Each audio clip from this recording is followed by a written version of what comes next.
party's over.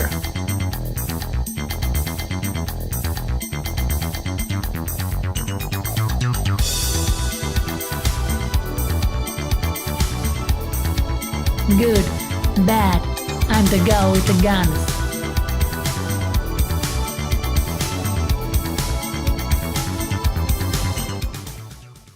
I've played a lot of boomer shooters at this point, enough that I have an entire dedicated Windows XP setup just for playing them.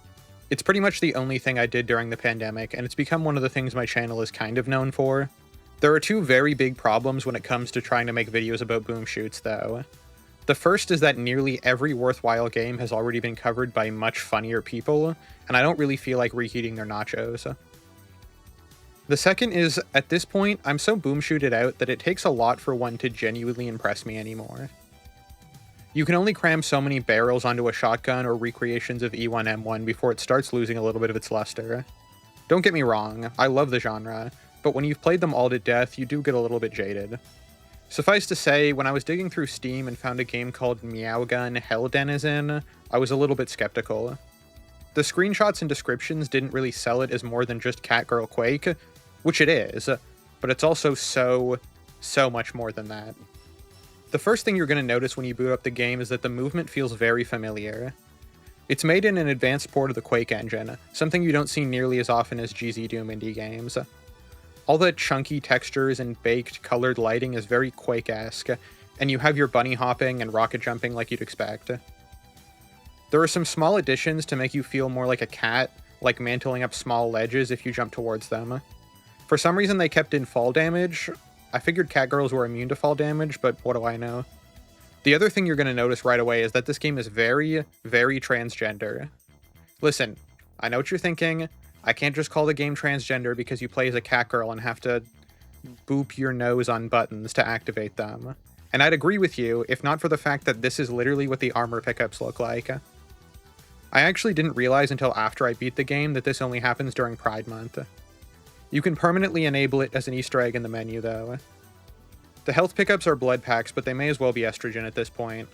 I saw a lot of clips of a certain video going around trying to define what a trans video game is, but I'd argue that this is the most trans game to ever exist, in the sense that it's just like any other great throwback shooter, but the superficial knowledge that it's trans is probably going to put some really annoying people off from playing it.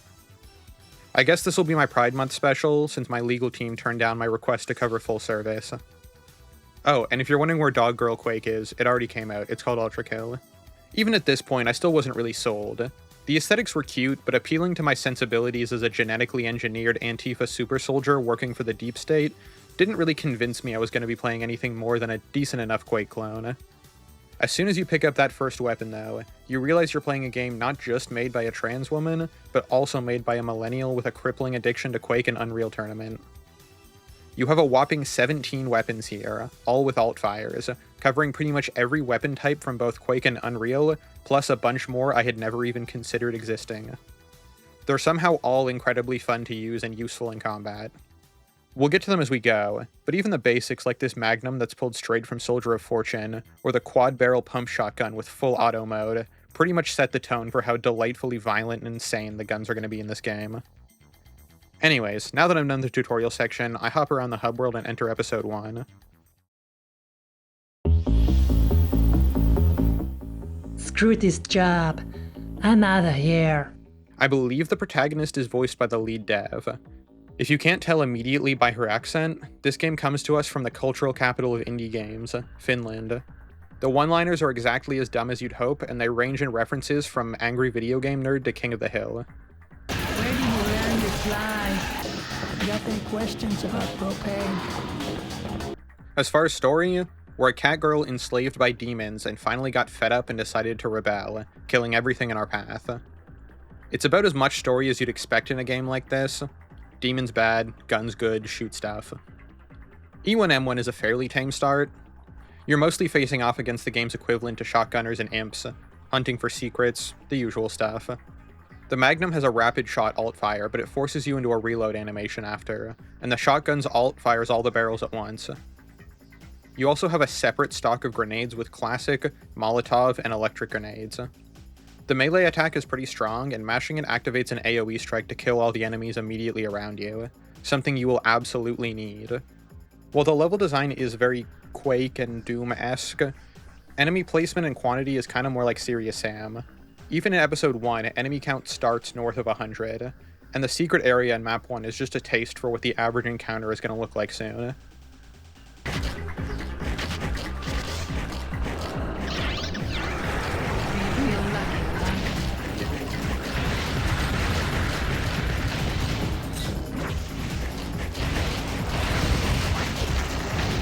Suddenly, my wildly overpowered weapons don't seem so overpowered anymore. Map 2 shows off more of these outdoor areas as we fight our way out of the sweatshop we were trapped in, and it introduces a lot more verticality into the combat. I get the assault rifle with a grenade alt fire, and using the built-in zoom feature on every weapon, it helps deal with distant targets pretty well. The visuals here are really solid, and the whole thing feels very authentic to the Quake era, with some modern touches thanks to the newer features of the port. Weapon models are surprisingly detailed for their poly count, and the enemies look amazing. There are over 30 enemies in this game, and they all have visually distinct designs and unique roles in combat. You can really tell it was made by someone who played the classics to death and knows the ins and outs of what makes these games good, because everything is crafted with such a careful balance despite the obscene quantity of enemies. Attacks are usually somewhat slow but high damage, and it emphasizes the bullet hell chaos these shooters are uniquely suited for. I also greatly appreciate the choice to tone down the increase in movement options a lot of modern shooters have now, in favor of pushing you to master the basics. I love a good air dash and slide now and then, but having to master my strafe jump and take advantage of map layouts to dodge a hellfire of explosives and fireballs is much more authentic to the type of arcade-focused game design it's harkening back to. That's also reinforced by the fact that, by default, you have 3 lives, and can gain more by racking up a higher score. If you lose them all, you have to pistol start the level. You can customize the difficulty quite a bit by allowing quick saves, or enabling permadeath upon losing all your lives, but the default mode is a great starting point. I'm also playing on the second highest difficulty, with the highest difficulty being equivalent to Nightmare and not really intended for sane-minded people to actually play. I take my first of many deaths in map 3, and the heat is already turning up. The grenade launcher pretty much functions as you'd expect, and the circular saw launcher is good when you're low on ammo. When combat is going, there's absolutely no downtime in this game. Everything is already coming together so well, and we're not even halfway through the first episode.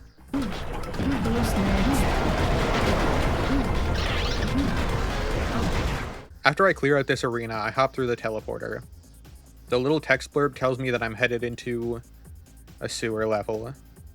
Thanks to 30 years of game design hindsight, even the sewer levels in this game are pretty good. Not the least of which is because this is the level where we get the lightning gun. It basically combines the best aspects of every different energy weapon you can imagine. The primary fire is like Quake's Thunderbolt, and the secondary is kind of like the shock rifle, but it has these BFG tendrils that slowly eat away at anything close by. It might be the single most ludicrously overtuned weapon in the game, and you should appreciate it while you have it, because I didn't find it again until halfway through episode 3. This game can't go 5 minutes without introducing a new weapon or enemy, so shortly after this I pick up the dual submachine guns. Every weapon in this game not only has an alt fire, but there's also a secondary weapon for every ammo type. And this one is the cousin of the assault rifle. The alt fire is explosive rounds, because everything in this game explodes. Especially the rocket launcher you get immediately after this. Primary fire is the half-life style of rocket launcher that follows where you aim, and the alt is a burst fire rocket launcher. Sure, why the hell not? I was worried that the quantity of weapons here would quickly devalue them all, and I'd just want to settle into the same 2 or 3 for the entire game, but thankfully it somehow manages to sidestep that. Sure, all the weapons are very good, and quite a few of them serve almost the same purpose, but weapon swapping is incredibly fast, and ammo distribution in levels is spread out thin across ammo types. You never feel like you're going to run out of ammo completely, but individual ammo types can drain insanely fast with how many enemies there are. I can honestly say I used pretty much every single weapon straight until the end of the game, because they're just all that fun to use. Map 5 is the end of the episode, and it sure as hell feels like it. You're fighting against giant lumbering beasts that throw blue fireballs and giant explosives, capped off with a huge swarm of their beefier older brothers, who do the same thing but with way more damage. Enemy types are introduced in small groups before you have to deal with them in larger arenas, and it gives you a chance to get used to fighting them before plunging you into the deep end. It might seem like common sense game design, but it goes a long way. The whole episode was much harder than classic Doom or Quake campaigns, but it never felt cheap or overly cruel towards the player. It's a great appetizer to showcase how excellent the level design is, but the training wheels come off now. This time we're taking the fight straight to the demons.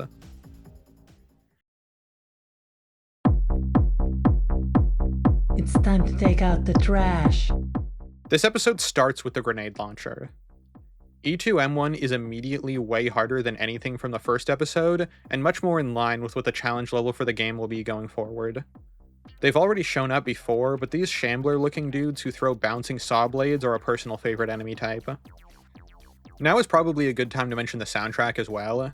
All the tracks sound like something you'd hear on an obscure European import CD of trance and techno tracks, which actually fits the vibe of the game pretty well.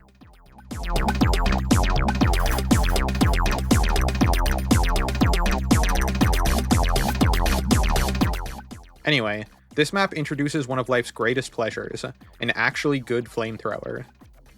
Primary fire launches rapid fireballs that do good damage, and the alt fire...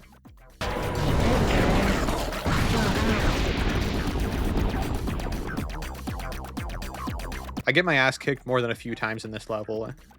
This section in particular, with the moving platforms that try to close me in and start spawning like 400 enemies, is just mean.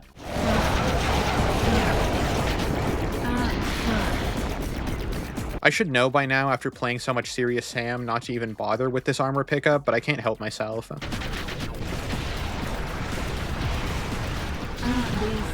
On the bright side, after I've cleared the place out and go secret hunting, I end up finding the Fusion Blaster. If you can't tell by the giant radioactive material warning on the side, this thing is a nuke launcher. It might not look like much right now, but this thing is a lifesaver later. The alt fire explodes into smaller homing rockets because this game cannot find enough ways to cram in more explosions. Map 2 is much of the same, by which I mean dickishly high enemy counts being mowed down by an arsenal of weapons that would feel wildly overtuned in any other game, but are absolutely necessary here. The plasma rifle does plasma rifle things. Alt fire is just faster but can overheat. Not the most interesting weapon, but it does do good damage. The other cell-based gun is way more fun, but we're not going to see that till episode 3. I get to test out the nuke on living targets, and it predictably reduces them into a chunky red mist.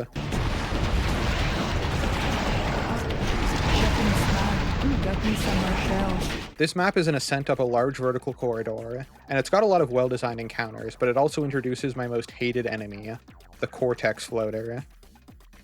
This thing pissed me off so bad I had to open up the Meowpedia, a real thing this game has, just to find out their name. They shoot a rapid volley of energy balls that do obscene damage. On their own it wouldn't be that bad, but the game likes to spawn about 40 of them at once. I don't know who thought we needed flying arachnotrons, but I hate them and I do my best to melt them into brain matter with the flamethrower. If you hunt around and find a secret yellow key near the end, you can backtrack to the start and unlock the secret exit. The secret level, plain simple, is a 1-to-1 recreation of Dead Simple, except it has about 10 times more enemies. I immediately die multiple times and have to dump the last of my nukes to even clear enough space to start the map. One thing I haven't mentioned yet is that this game has 2 types of power-ups. One type lasts the whole level and buffs things like movement speed, or turns your dual magnums into golden guns. The other is the typical style of limited duration invisibility or damage multiplier. Once you push through to the middle section here, there's a bunch of power-ups that make the map a lot easier. I grab a weapon I'd nearly forgotten to mention here, the Catling gun. It uses magnum ammo and it shoots things good. Not especially flashy, but it's incredibly useful since magnum ammo was literally everywhere in this game. Map 3, Blood Processing, is exactly as gory and disgusting as the name suggests. The weather effects here are all gorgeous, and the colored lighting reminds me how good the game looks when I'm not going 1,000 miles an hour blowing up demons. Most of the projectiles in the game, both yours and the enemies, have dynamic lights that interact with the environment. It's a nice touch, and it's subtle enough to not feel anachronistic to the era. It does such a good job of selling the visual style, I almost forget it wasn't released in like 2001. This map has one of the secrets that stumped me the hardest in the whole game. There are a few items back here I can't reach, and the only thing I can think of is opening up the wall. I waste almost 15 minutes here trying to find a way to get in. It turns out this tiny little red dot that looks exactly the same as all the other lights on the wall is a button. You have to toss a grenade at it and immediately run over to the wall, because it'll only stay open for about 2 seconds. I don't actually need anything here, but I do find a lost kitten, which is the game's main collectible. We operate on a strict no cat left behind policy here. Map 4 doesn't have much of note, but the enemy encounters continue to be incredibly engaging. Map 5, though? That's an episode closer. There's a small opening section to warm you up before dropping you into this place. Basic plasma rifle, 40-watt range.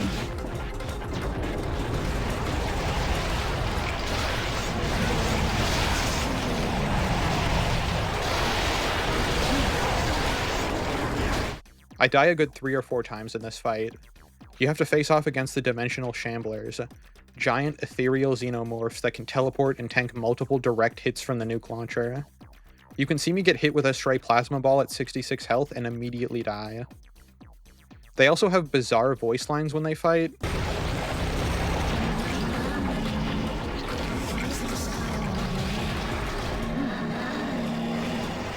I don't really want to unpack that right now. This acts as an introduction to the aliens, because I guess demons and zombies weren't enough. When you finish the level, you get teleported into a death trap. Thankfully, the cat god Bastet opens a rift portal and teleports me to an unknown destination. Calling this a story might be overselling it, but as long as there's an excuse to shoot things, I don't really care.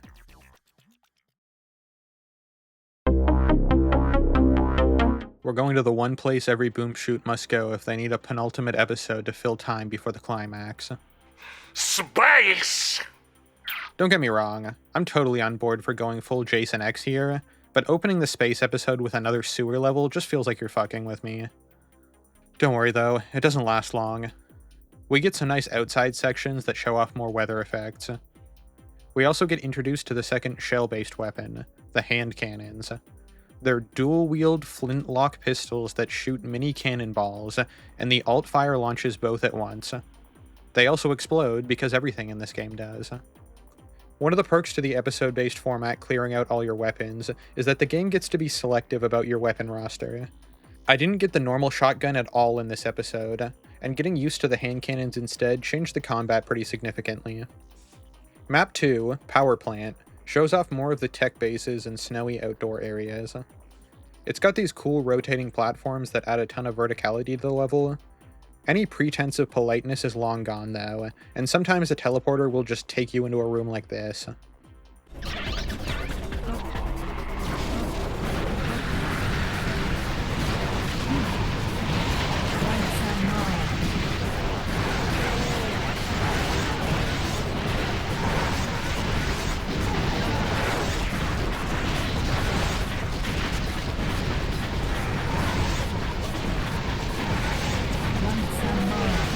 The extra lives help, but I still have a few close calls.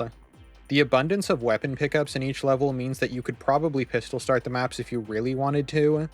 You could also stab yourself in the eye with a screwdriver. It doesn't mean it's a good idea. The secret exit here takes you to one of my favorite levels, the Alien Dimension. There are 2 reasons it's one of my favorites. First, you finally get the lightning gun back. Second, you get the other cell-based weapon, the railgun. Primary fire is a classic railgun shot, and alt fire is, you guessed it, explosive. As far as railguns go, it's not quite on the level of Fear's Penetrator, but it's still damn good. Just look at this volcanic spray of blood and guts when it jibs an enemy.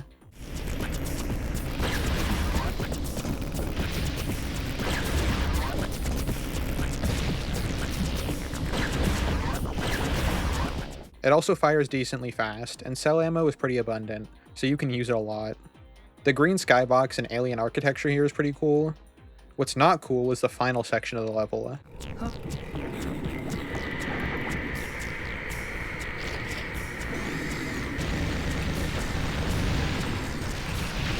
gonna make a big bada boom.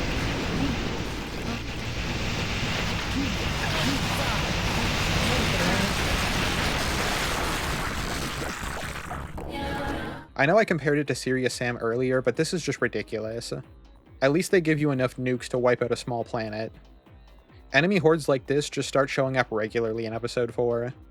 Map 3 is making me realize that this game's idea of a space adventure kind of just feels like walking through northern Canada. There is a very, very important secret here though. If you collect this health pickup and clear out the massive horde of enemies that spawn, you can open up the Well of Wishes. Inside is a dopefish sanctuary with the single greatest weapon in the entire game, Muramasa. When I first picked this thing up, I figured it was just a cute bonus weapon. It is so much more than that.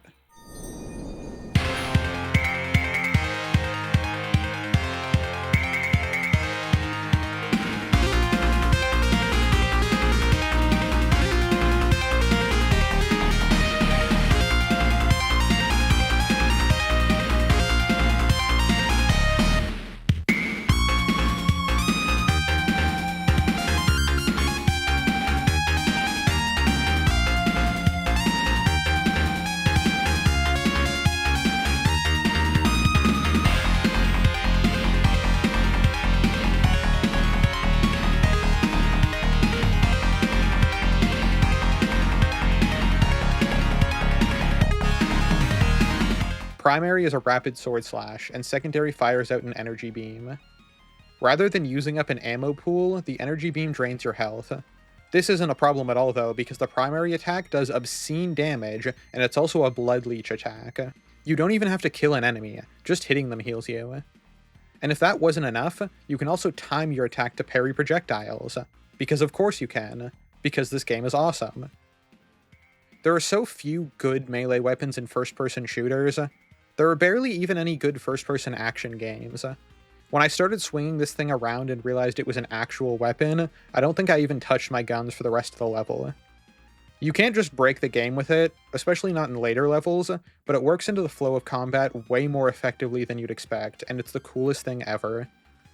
Most of the text blurbs between levels are less plot and more just excuses to reference outdated millennial memes.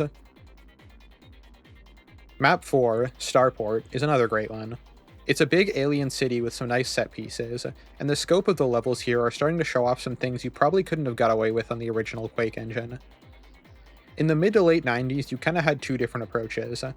You'd either have true 3D with very abstract environments adhering to the limitations of the new tech, like Quake, or you'd get a lot of interactivity that pushes the pseudo 3D as far as possible, like Duke Nukem. The game doesn't quite have build engine levels of interactivity, but the locations do feel less abstract than Quake. We also get some of those good old-fashioned build engine explosions. Much like Dusk, you can tell that this game was made in early access, because each episode feels bigger and more ambitious than the last. In a lot of classic shooters, you have a case of diminishing returns, where everything past the shareware episode would get a little bit samey, and the whole thing would start to run together by about the halfway point. Meowgun does the opposite, and each episode compounds on one another in a series of escalating scope and polish. Oh yeah, there's also a Backrooms Easter egg in this map. This is somehow the most timely reference in the entire game. We steal a spaceship and head to the final level of the episode, Alien Mothership. I hope you like low gravity physics and trying to shoot a million enemies floating in the air, because that's what you're gonna get. I don't hate this gimmick, but I don't particularly like it either. You're going to be running around destroying energy cores and getting yelled at by some voice on the intercoms. It's impressively large, and it kind of looks like something from one of the AVP games. The episode concludes with the first of two actual boss fights. The alien mother is like a flying spider mastermind, but it doesn't use hit scan attacks, and you can kind of just circle strafe around it. It's underwhelming, which I guess makes it authentic to the boomer shooter experience.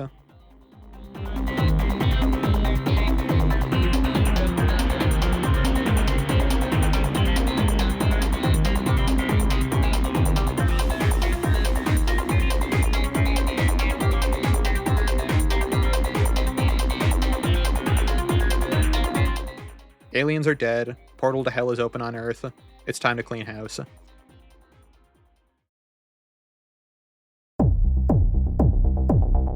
Episode 4, which is the best episode, starts with a Castlevania map.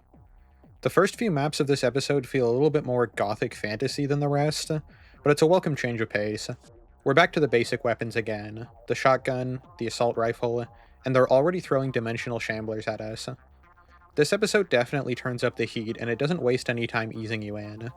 Visually, it's probably my favorite map in the whole game. With all the rain and thunder effects, the blood fountains, and the sconces that actually drop hearts when you break them. It's good. It feels like Castlevania. Zombies even claw their way out of the dirt to attack you, which is pretty cute. These spike traps are annoying, but they don't show up that often. There's an Easter egg back here, which...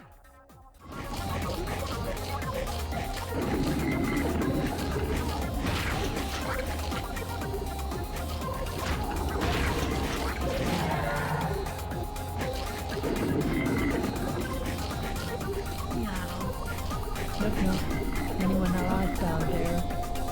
You guys remember Blood? I remember.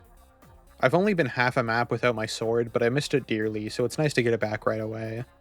This level already contains the secret exit, and the secret map... Yeah,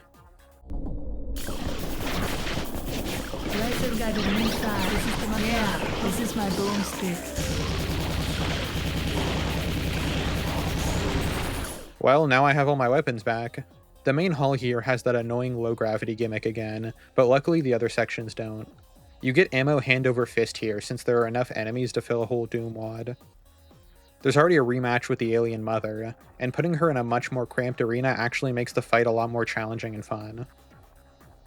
What the hell is this? Now, what the hell is this thing? That's what I'm saying. This is the Mega Cannon. Primary fire is a big death ball, and alt fire is a bigger, more deathier ball. You get a good opportunity to test it out here.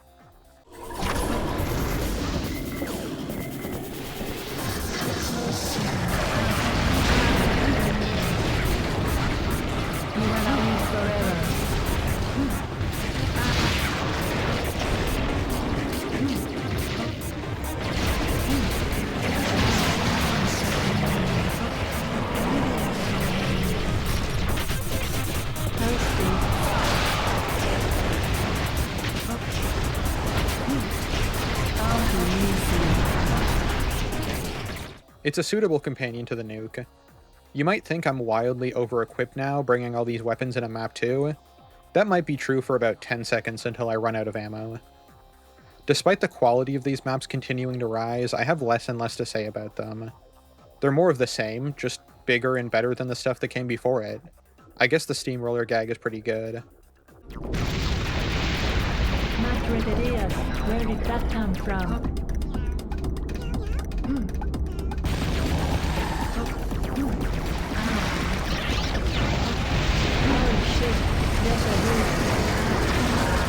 Map 3 has some of the best environmental storytelling. You start on the outside of this Arctic research facility and descend into a Black Mesa-style research facility. It's got some great encounters, and the game manages to pull off these huge maps that never feel confusing, and always end under the 20-minute mark. Map 4 is the penultimate map of the game, taking place in our secret research outpost under a lake. It's great, but I don't really have much to talk about at this point, so I'll just let the B-roll play and give you my recipe for an iced latte.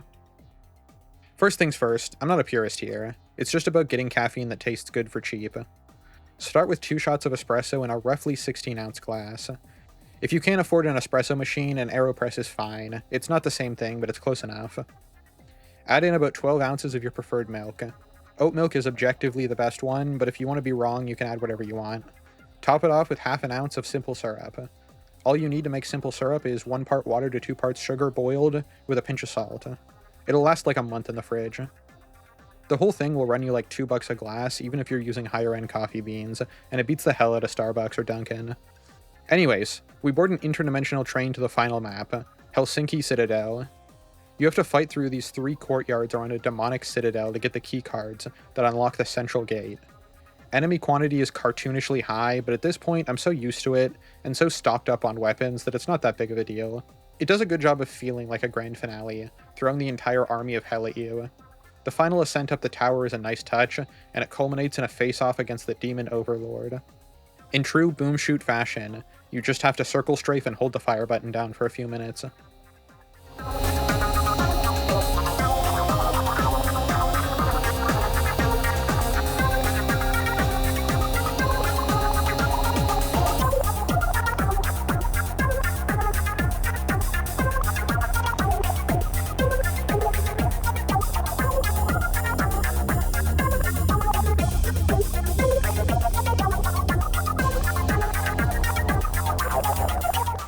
We finally done it. We freed the Earth of the invaders from hell and liberated the Catgirl population from tyrannical rule. We've even got our own cat sanctuary. But what's this? One of our kittens jumped into a barrel of toxic waste and mutated into a giant monster that burrowed into the center of the Earth? Looks like there's a bonus 5th episode. Let's see what it's like. Hello. Oh, holy shit. That's a good man. Here's the personal friend of mine.